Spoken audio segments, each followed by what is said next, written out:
மாதா தொலைக்காட்சி அன்பர்களே, இறந்த நம்பிக்கையாளர்களின் ஆன்மாக்கள் இறைவனிலே நித்திய இளைப்பாற்றி அடைய நமது மாதா தொலைக்காட்சியோடு இணைந்து ஒரே குடும்பமாக மன்றாடுவோம்.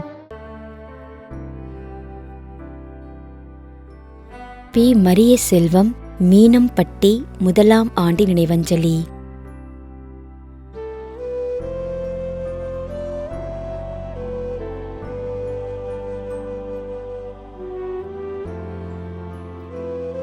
டி. பங்க்ராஸ், 8ஆம் ஆண்டு நினைவஞ்சலி.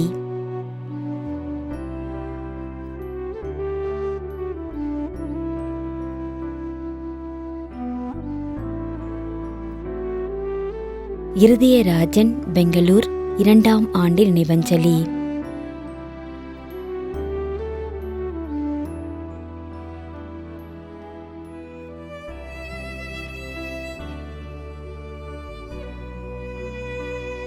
Edwin Robert, Bangalore.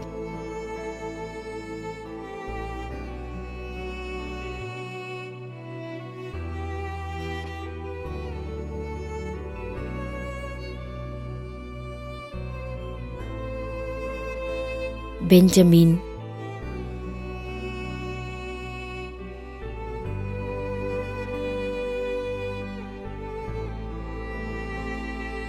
R. Sabarinathan, S D. Irudayamary, Kandhikuppam, Krishnagiri.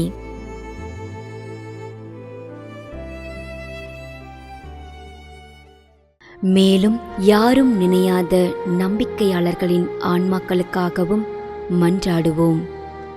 தந்தை, மகன், தூய ஆவியாரின் பெயராலே ஆமென். ஆண்டவருடைய பெயராலே நமக்கு உதவி உண்டு. விண்ணையும் மண்ணையும் படைத்தவர் அவரே. திருவெளிப்பாட்டு நூலிலிருந்து வாசகம். அதிகாரம் 14, இறைவார்த்தை 13. விண்ணகத்திலிருந்து ஒரு குரலை கேட்டேன். இது முதல் ஆண்டவரோடு இணைந்த நிலையில் இறப்போர் பேறு பெற்றோர் என எழுது என்று அது ஒலித்தது. அதற்கு தூய ஆவியார், ஆம், அவர்கள் தங்கள் உழைப்பிலிருந்து ஓய்வு பெறுவார்கள், ஏனெனில் அவர்களின் செயல்கள் அவர்களை பின்தொடரும் என்று கூறினார். ஆண்டவரின் அருள்வாக்கு. இறைவனுக்கு நன்றி.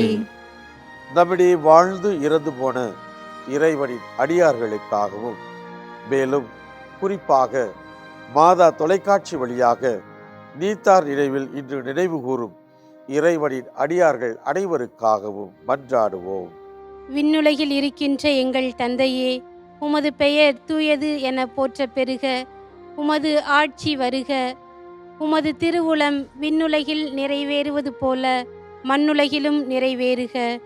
எங்கள் அன்றாட உணவை இன்று எங்களுக்கு தாரும். எங்களுக்கு எதிராக குற்றம் செய்வோரை நாங்கள் மன்னிப்பது போல எங்கள் குற்றங்களை மன்னியும். எங்களை சோதனைக்கு உட்படுத்தாதேயும், தீமையிலிருந்து எங்களை விடுவித்தருளும். ஆமென். மன்றாடுவோமாக. இறைவா, இரக்கம் காட்டுவதும் மன்னிப்பு அளிப்பதும் உமது இயல்பு. ஆகையால் உமது திருவடிகளுக்கு வந்துள்ள இன்று நாங்கள் நினைவு கூறும் ஆன்மாக்கள் மீது இரக்கம் கொண்டு அவருடைய குடும்பத்தார் மற்றும் மாதா தொலைக்காட்சி குடும்பம் செலுத்தும் ஜெபங்களை ஏற்று அவரது குற்றங்களையும் அவற்றிற்குரிய தண்டனையையும் மன்னித்து அமைதியையும் முடிவில்லா வாழ்வையும் தந்திடுமாறு எங்கள் ஆண்டவராகிய கிறிஸ்து வழியாக உம்மை மன்றாடுகிறோம். ஆமென். நிலையான இளைப்பாறுதலை ஆண்டவரே இவர்களுக்கு அளித்தருளும். முடிவில்லாத ஒளி இவர்கள் மேல் ஒளிர்வதாக. இறந்த நம்பிக்கையாளர்களின் ஆன்மாக்கள் இறைவனின் இரக்கத்தினால் அமைதியில் இளைப்பாறுவனவாக. ஆமென்.